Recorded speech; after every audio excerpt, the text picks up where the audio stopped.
વડોદરા મહાનગરપાલિકાની અનાવટ વધુ એક કિસ્સો સામે આવ્યો છે। શહેરના કલાલી અને અટલાદર રોડ પર 10 વર્ષ બાદ નવેસરથી બનાવવામાં આવેલો રસ્તો માત્ર 10 દિવસમાં જ તૂટી પડ્યો છે।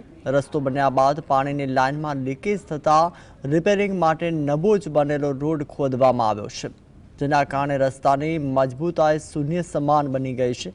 નિરીક્ષક વિના લાખો રૂપિયાના ખર્ચે આડેધડ કામગીરી કરવાના કારણે આ સ્થિતિ સર્જાઈ હોવાના આક્ષેપો કરવામાં આવી રહ્યા છે। વિસ્તારમાં અગ્રણીઓએ પણ પાલિકા તંત્ર સામે કડક રોષ વ્યક્ત કરી પ્રજાના પૈસાના વેડફાટ અંગે ગંભીર આક્ષેપો પણ કર્યા છે। દિવસ પહેલાથી પાણી લીકેજ હતું, એ પાણી લીકેજ હતું તો તમારે રોડ બનાવતો પહેલાં ચેક કરવું જોઈએ। કમિશનર સાહેબના આદેશ મુજબ તમારે અધિકારી અહીંયા દરેક લાઈનો ચેક કરવી હતી કે પાણી લીકેજ તો છે કે નહીં। એ તમે ચેક કર્યા વગર બસ રોડ પાથરી દીધો। આ લાખો રૂપિયાના રોડની પથ્થર ફાડવા બેઠા છે। ખબર નહીં પડતી તંત્ર કોનો વિકાસ કરી રહ્યો છે, પોતાનો વિકાસ કરી રહ્યો છે કે પછી પબ્લિકનો વિકાસ કરી રહ્યો। પબ્લિકનો વિકાસ તો દેખાતો જ નથી, પ્રજા તો માથા જ પછાડે છે।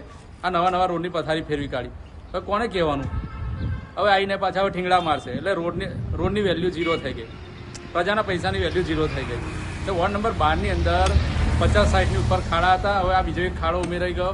ખાડાઓ વધતા જ જાય છે, ઘટતા નથી।